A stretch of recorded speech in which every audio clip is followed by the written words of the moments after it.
Hello, my name is Aldhi, and this is my final test. Hello, Maria. Thanks for coming in for the interview. It's my pleasure. Thanks for inviting me. Well, as you know, the company has been expanding, and we have an opening in our HR department. We are creating a new role and for someone to lead our training and development within the company. Yes, I very much that my skills and experience are a good fit for what you're looking for. That sounds great. So your CV looks strong.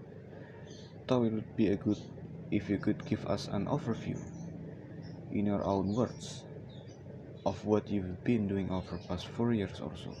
Well, in my first job 4 years ago, I was working for a small HR service provider which offered HR services, including L&D to corporate clients.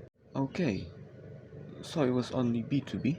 Yes, we only offered services to other companies, not B2C. Right, and it says here you then left the company about 3 years ago. Yes, that's right. I was looking for a little more responsibility and also to be a part of a larger organization. So I joined a company with around 100 staff and a small HR team. As there are only a few of us, we each deal with a range of HR topics. In addition to payroll, one of the areas I was responsible for was learning and development. I see. And so, why do you want to change jobs now?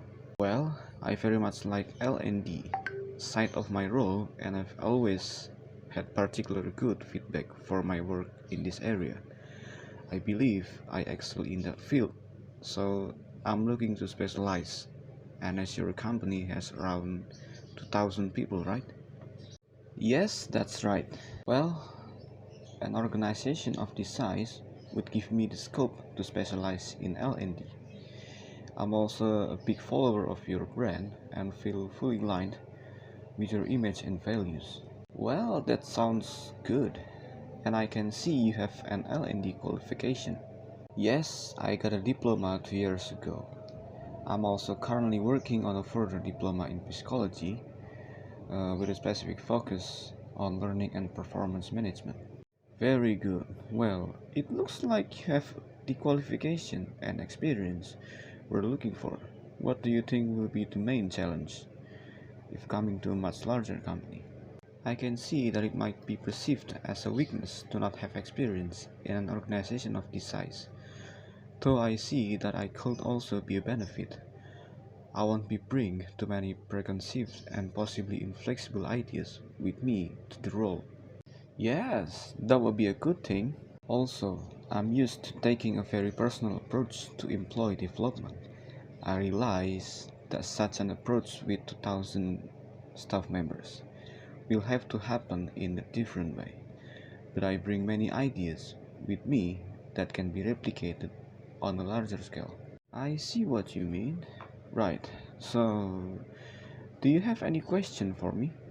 Um, I think we've covered many of the areas I had wanted to address. I have two quick questions though. Go on. Who would I mostly work with on a daily basis? Well, there is the HR manager who you would report to, and then the HR team, which currently has 6 people in it. There is usually an intern or two who you can get some support from also. Okay, thanks. That's all really clear. And my other question is how performance in this role would be measured. What does success look like? That's a good question. As you know, we have a performance management system in place. And from that, we have identified some learning and development needs within the organization. But we haven't devised a strategy. Your role would be to devise and then successfully implement this strategy. Thank you. That sounds interesting. Great. So, thanks again for coming in today. We'll be discussing our candidates next week, and then I'll get back to you by the end of next week to let you know the outcome. Thank you for your time. I'd welcome the opportunity to continue discussing this role with you.